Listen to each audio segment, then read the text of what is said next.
Hi guys, എല്ലാവർക്കും DevBeesലേക്ക് സ്വാഗതം. ഞാൻ ആഷ്ന, ഞാൻ ഒരു ഫ്ലട്ടർ ഡെവലപ്പറാണ്. അപ്പോൾ ഇന്ന് നമ്മൾ ചെയ്യാൻ പോകുന്നതെന്ന് പറഞ്ഞാൽ നമ്മളൊരു കോഴ്സായിട്ട് നമ്മുടെ ഫ്ലട്ടറിനെ പറ്റി പഠിപ്പിക്കാൻ പോവാം മലയാളത്തിൽ. അപ്പോൾ ആദ്യം നമുക്ക് ഡിസ്കസ് ചെയ്യാവുന്ന ടോപ്പിക് എന്ന് പറയുന്നത് വാട്ട് ഈസ് ഫ്ലട്ടർ, അല്ലെങ്കിൽ ഫ്ലട്ടർ എന്താണെന്ന് നമുക്ക് നോക്കാം. ഓക്കെ, അപ്പോൾ ഫ്ലട്ടർ എന്ന് പറയുന്നത് ഗൂഗിളിൻ്റെ ഒരു UI ടൂൾ കിറ്റാണ്. ഓക്കെ, അത് 2017 ഗൂഗിൾ ഇറക്കിയ ഒരു ടെക്നോളജിയാണ് ഫ്ലട്ടർ എന്ന് പറയുന്നത്.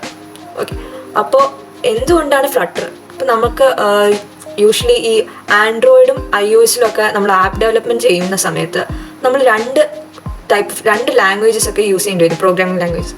ഇപ്പോൾ നമ്മൾ ആൻഡ്രോയിഡിൻ്റെ കേസ് എടുക്കുകയാണെങ്കിൽ ആൻഡ്രോയിഡിൽ ആദ്യമൊക്കെ നമ്മൾ ജാവ ഉപയോഗിക്കും. പിന്നെ ഇപ്പോൾ കോട്ട്ലിനാണ് ഏറ്റവും പോപ്പുലറായിട്ട് വന്നിരിക്കുന്നത്.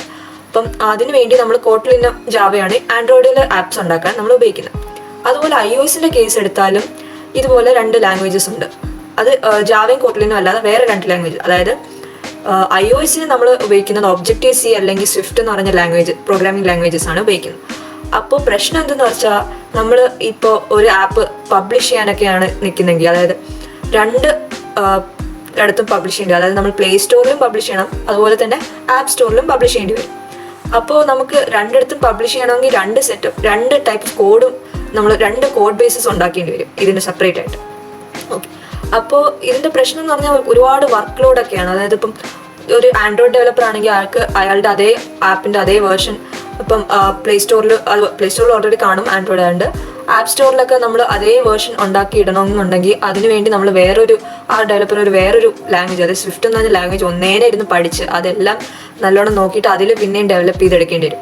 അതുപോലെ തന്നെ ഇപ്പം ഈ ആപ്പിൽ എന്തെങ്കിലും അപ്ഡേഷനോ അങ്ങനെ എന്തെങ്കിലും അപ്ഡേറ്റ്സ് ഒക്കെ ഉണ്ടെങ്കിൽ അതെല്ലാം ചെയ്യണമെങ്കിൽ നമ്മൾ 2 ലാംഗ്വേജസ്, അതായത് ജാവയിലും ചെയ്യണം അതുപോലെ സ്വിഫ്റ്റിലും ചെയ്യണം. എന്നാലേ ആൻഡ്രോയിഡിലും iOSലും ആ ചേഞ്ചസ് റിഫ്ലക്റ്റ് ആവും. അപ്പോൾ ഇതൊക്കെ കാരണം ഡെവലപ്പേഴ്സിന് ഒരുപാട് ബുദ്ധിമുട്ടുണ്ടായിട്ടുണ്ട്. അതുപോലെ തന്നെ ഈ റെസ്പോൺസീവ്നെസ് ഒക്കെ ചില സമയത്ത് നല്ലോണം വരണം എന്നില്ല. അതായത് ആൻഡ്രോയിഡിൽ വരുന്ന രീതിയിലുള്ള റെസ്പോൺസീവ്നെസ് ആയിരിക്കില്ല iOSലുള്ളത്. അപ്പോൾ അങ്ങനെയൊക്കെ കുറേ ബുദ്ധിമുട്ടുള്ളത് പ്രമാണിച്ചാണ് ഗൂഗിൾ ഫ്ലട്ടർ എന്ന് പറഞ്ഞ ടെക്നോളജി ഇൻട്രൊഡ്യൂസ് ചെയ്തത്. ഓക്കെ, അപ്പോൾ ഫ്ലട്ടർ എന്ന് പറയുന്നത് നമുക്ക് ഒരു സിംഗിൾ കോഡ് ബേസ് ആണ്. അതായത് ഒരു കോഡ് മാത്രം നമുക്ക് പഠിച്ചാൽ മതി. അപ്പോൾ ഫ്ലട്ടർ ഡാർട്ട് എന്ന് പറഞ്ഞൊരു പ്രോഗ്രാമിംഗ് ലാംഗ്വേജ് ആണ് ഉപയോഗിക്കുന്നത്. ഓക്കെ, അപ്പോൾ ഈ ഡാർട്ട് എന്ന് പറഞ്ഞ പ്രോഗ്രാമിംഗ് ലാംഗ്വേജിൽ നമുക്ക് നമ്മുടെ ആപ്പ് ഉണ്ടാക്കാം.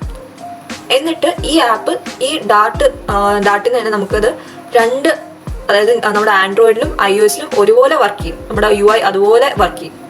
ഓക്കെ, അതുപോലെ തന്നെ ഇത് നമ്മുടെ ആൻഡ്രോയിഡിലൊക്കെ ആണെങ്കിൽ ഒരു രീതിയിലുള്ള UI ആയിരിക്കും. അതായത് ഇപ്പോൾ നോട്ടിഫിക്കേഷനൊക്കെ ഒരു പ്രത്യേക സ്റ്റൈലായിരിക്കും. അതുപോലെ iOSന് വേറൊരു പ്രത്യേക സ്റ്റൈലായിരിക്കും. അപ്പോൾ അതൊക്കെ അതുപോലെ തന്നെ നമുക്ക് അതിൽ കാണാൻ പറ്റും എന്നുള്ളതാണ് അതിൻ്റെ ഒരു അഡ്വാൻറ്റേജ് ഫ്ലട്ടറിൽ നമ്മൾ ചെയ്യുമ്പോൾ.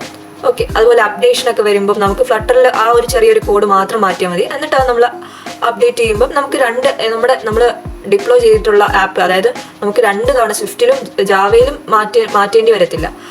ആകെ മാറ്റം വരുത്തേണ്ടത് ഡാർട്ടിൽ മാത്രം മാറ്റം വരുത്തി ഇത് 2ലും മാറ്റം വന്നോളൂ ഓട്ടോമാറ്റിക്കലി. ഓക്കെ, അതുപോലെ തന്നെ ഫ്ലട്ടർ എന്ന് പറയുന്നൊരു ഫ്രീ ആൻഡ് ഓപ്പൺ സോഴ്സ് ആയിട്ടുള്ള ഒരു കോഡ്. അതായത് നമുക്ക് ഫ്രീ ആയിട്ട് നമുക്ക് ആർക്കും എങ്കിലും പഠിച്ചെടുക്കാൻ, ലൈസൻസ്ഡ് ഒന്നുമല്ല. ഓക്കെ, അതുപോലെ ഫ്ലട്ടറിലുള്ള വേറൊരു ഫീച്ചർ എന്ന് പറഞ്ഞാൽ ഹോട്ട് റീലോഡ് എന്ന് പറഞ്ഞ ഫീച്ചറാണ്. അതായത് ഇപ്പോൾ നമ്മൾ ചെയ്തുകൊണ്ടിരിക്കുന്ന ഒരു ആപ്പ്, അതിൻ്റെ UI നമ്മൾ ഡെവലപ്പ് ചെയ്തുകൊണ്ടിരിക്കുക. അപ്പോൾ പെട്ടെന്ന് നമുക്ക് അതിൻ്റെ ചേഞ്ചസ് കാണാം. അതായത് നമ്മളിപ്പം ആദ്യം ഒരു ബട്ടൺ ഇട്ടു, ആ ബട്ടൻ്റെ കളർ നമ്മൾ മാറ്റും. പക്ഷേ ഈ ബട്ടൻ്റെ ആ സ്റ്റേറ്റ് നമ്മൾ വെച്ചുകൊണ്ട് തന്നെ അതിൻ്റെ കളർ മാറ്റി നമുക്ക് ലൈവായിട്ട് കാണാൻ പറ്റും. ഓക്കെ, അപ്പോൾ അങ്ങനെ ഒരു ഫങ്ഷനാലിറ്റി ഫ്ലട്ടറിന് മാത്രമേ ഉണ്ടായിട്ടുള്ളൂ. ഓക്കെ, അതുപോലെ തന്നെ അനിമേഷൻസും അതുപോലെ നല്ല ഭംഗിയുള്ള UIസും ഒക്കെ നമുക്ക് ഡെവലപ്പ് ചെയ്യാൻ പറ്റും ഫ്ലട്ടറിൽ. ഓക്കെ, പിന്നെയുള്ള ഒരു അഡ്വാൻറ്റേജ് എന്ന് പറഞ്ഞാൽ ഫ്ലട്ടർ ഇപ്പം ഡെസ്ക്ടോപ്പും അതുപോലെ വെബ് ആപ്ലിക്കേഷനും ഒക്കെ സപ്പോർട്ട് ചെയ്യും.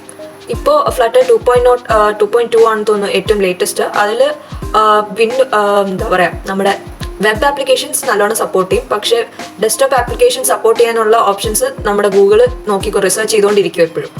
അത് ചെയ്ത് കഴിയുമ്പോൾ അവർ അതിന് ഫ്ലട്ടർ ഓവറോൾ ആയിട്ട് എല്ലാവർക്കും ഒരുപോലെ ഉപയോഗിക്കാൻ പറ്റും.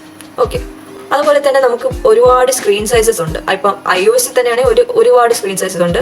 ആൻഡ്രോയിഡിൻ്റെ കേസ് എടുത്താലും ഒരുപാട് സ്ക്രീൻ സൈസസ് ഉണ്ട്. അപ്പോൾ ഇതെല്ലാം ഓരോ സ്ക്രീൻ സൈസിനും അതിനനുസരിച്ച് നമുക്ക് ഓരോന്നിനും പ്രത്യേകം ഡയമെൻഷൻസും അങ്ങനെ കൊടുക്കാൻ പറ്റില്ല. ഓരോന്നും പല ആസ്പെക്ട് റേഷ്യോ ഒക്കെ ആയിരിക്കും. അപ്പോൾ അതിന് പറ്റിയത് എന്ന് പറഞ്ഞാൽ നമ്മൾ ഒരു കോഡ് ബേസിൽ തന്നെ നമ്മൾ അതിൻ്റെ പറ്റിയ ഡിസൈനൊക്കെ മാറ്റി അതിനനുസരിച്ച് നമ്മൾ അത് ഡിസൈൻ മാറ്റി കൊടുക്കാനൊക്കെ എളുപ്പമാണ്. അപ്പോൾ ഇനി നമ്മൾ കാണാൻ പോകുന്നത് എന്താണെന്ന് വെച്ചാൽ നമ്മുടെ ഫ്ലട്ടറിൻ്റെ വെബ്സൈറ്റ് നമുക്ക് നോക്കാം എങ്ങനെ ഇരിക്കുന്നത്. അപ്പോൾ അവരുടെ വെബ്സൈറ്റ് ഇതാണ് ഫ്ലട്ടറിൻ്റെ വെബ്സൈറ്റ്. ഓക്കെ, അപ്പം ഇതുണ്ടോ, ഒരു ക്രിയേറ്റ് ബ്യൂട്ടിഫുൾ യുഐസ് എന്നൊക്കെ പറഞ്ഞിട്ട് വന്നിരിക്കുന്നുണ്ടോ, കണ്ടോ, target mobile web and desktop എന്നൊക്കെ പറഞ്ഞ് വന്നതുണ്ടോ. അപ്പോൾ ഇതിൻ്റെ ഒരു അഡ്വാൻറ്റേജ് എന്ന് പറഞ്ഞാൽ നമുക്ക് നല്ല ബ്യൂട്ടിഫുൾ ആയിട്ടുള്ള അതായത് ഭംഗിയുള്ള യുഐസ് ഒക്കെ അതുപോലെ തന്നെ അതുപോലെ യുഐസ് നമുക്ക് ഡെസ്ക്ടോപ്പിലും അതുപോലെ വെബ്സൈറ്റായിട്ടും അതുപോലെ മൊബൈൽ ആപ്ലിക്കേഷനായിട്ടും നമുക്ക് ഡെവലപ്പ് ചെയ്യാൻ പറ്റും.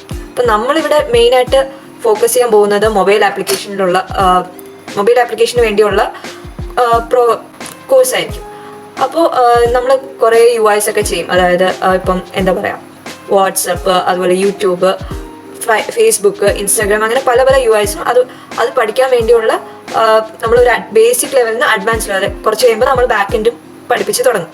ഓക്കെ, നിങ്ങൾക്ക് എല്ലാവർക്കും ഫ്ലട്ടറൊക്കെ പഠിക്കണം എന്നുണ്ടെങ്കിൽ ഞങ്ങളുടെ ചാനലിലേക്ക് സബ്സ്ക്രൈബ് ചെയ്താൽ മതി. ഞങ്ങൾ ബിഗിനർ തൊട്ട് അഡ്വാൻസ് ലെവൽ വരെ പഠിപ്പിച്ച് പോകുന്നതായിരിക്കും. ഓക്കെ, അതുപോലെ നിങ്ങൾക്ക് ഞങ്ങളുടെ വീഡിയോ ഇഷ്ടപ്പെട്ടെങ്കിൽ വീഡിയോ ലൈക്ക് ചെയ്യുക. ആൻഡ് ഞങ്ങളുടെ ചാനലിൽ ഉള്ള കണ്ടൻസ് എല്ലാം നോക്കി അത് ഇഷ്ടപ്പെട്ടെങ്കിൽ സബ്സ്ക്രൈബ് ചെയ്യുക. അതുപോലെ ഞങ്ങൾക്കിപ്പോൾ ഒരു വാട്സപ്പ് ഗ്രൂപ്പുണ്ട് DevBeesൻ്റെ തന്നെ. അപ്പോൾ അതിൻ്റെ ലിങ്ക് ഞാൻ ഡിസ്ക്രിപ്ഷനിൽ കൊടുത്തിട്ടുണ്ടാവും. അതിൽ നിങ്ങൾക്ക് ജോയിൻ ചെയ്തിട്ട് നിങ്ങളുടെ ഡൗട്ട്സ് എല്ലാം ക്ലാരിഫൈ ചെയ്യാം. ഓക്കെ, അതുപോലെ ഞങ്ങളുടെ ഇൻസ്റ്റാഗ്രാമിലും ഫോളോ ചെയ്യുക, അതുപോലെ ഫേസ്ബുക്ക് പേജും ലൈക്ക് ചെയ്യുക. അപ്പോൾ എല്ലാവർക്കും നന്ദി, ബൈ.